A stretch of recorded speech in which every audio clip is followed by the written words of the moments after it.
Next up, we have another solving systems of equations problem. And number 4 here. Notice in number 3, the one that we just did, when we did the method of addition or elimination, it was pretty obvious where if you just added these two equations together, the 3y and the negative 3y would become 0. So we asked ourselves, does that always happen when you add the two equations that one of the variables gets eliminated? And the answer is no. Because look at number 4 here. Number 4, if I try to add these two equations together, 5x and negative 7x does not become 0.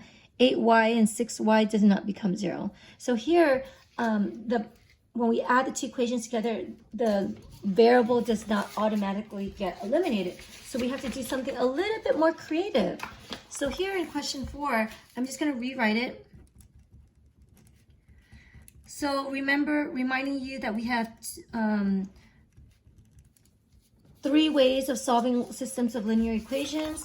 The first way was to graph the lines and see where they intersect. But we talked about how that's not always a reliable way, but it's a very elementary way of doing it.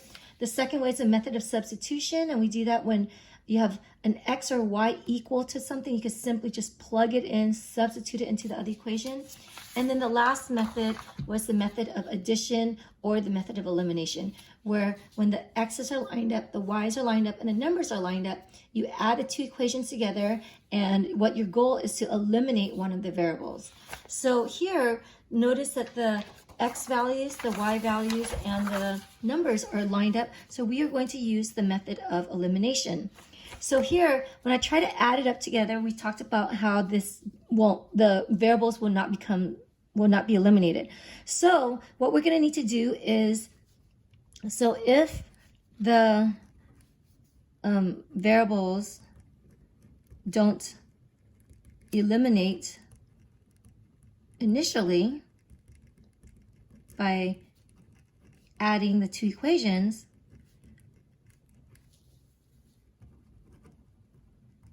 so if it doesn't happen, then we're going to be more creative. So what we're going to have to do is we're going to have to first decide which variable you want to eliminate. So decide which variable you want to eliminate. Do you want to eliminate the x or the y? So it doesn't really matter which one you choose. You'll end up getting the same answer. So let's just say I want to eliminate my, let's say we want to eliminate x. So in my mind, I want to eliminate x. So that's a thought bubble. I want to eliminate x. So what we're going to have to do is we are going to look at the x values. So here's 5x and negative 7x. And I ask myself, what multiple do the coefficients of x have in common? So what multiple do they have in common? So 5 and negative 7, a multiple that they have in common is 35. So here, I think 35. So they both have 35. So now I want to rewrite.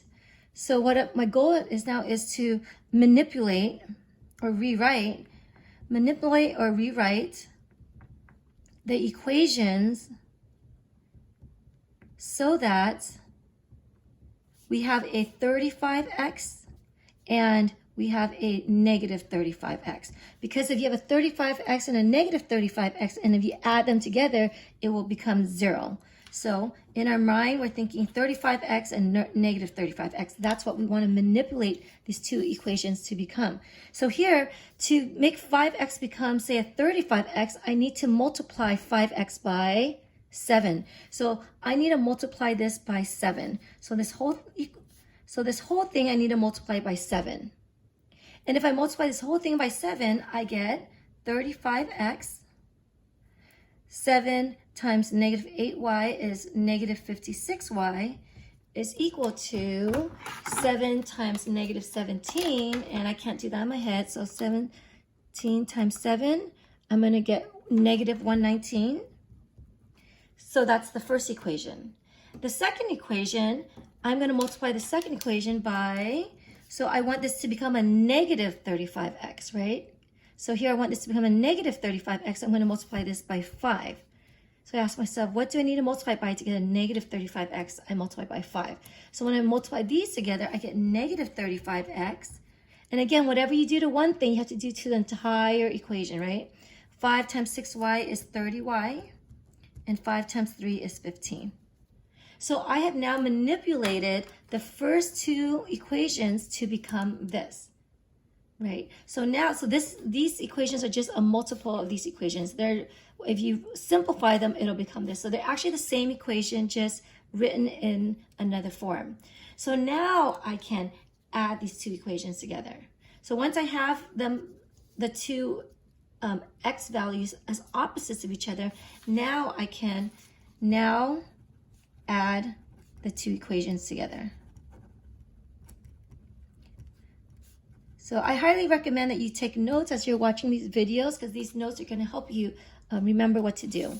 So now I'm going to add these two equations together. So when I add them together, 35x minus 35x becomes 0. That's exactly what I wanted. I eliminated one of the variables. Negative 56 plus 30. So negative 56y plus 30y, I am getting negative 26y is equal to negative 119 plus 15 is going to give me negative 104. And now I'm going to divide both sides by the coefficient of this. So what I do after that, after you add the two equations together, is to solve for the variable, whatever's variable that's left. So here I'm going to divide both sides by negative 26. So that becomes 1y is equal to positive 4. So there is your y. And now that you have your y, now you can find your x. So once you solve for your variable, now find the other variable.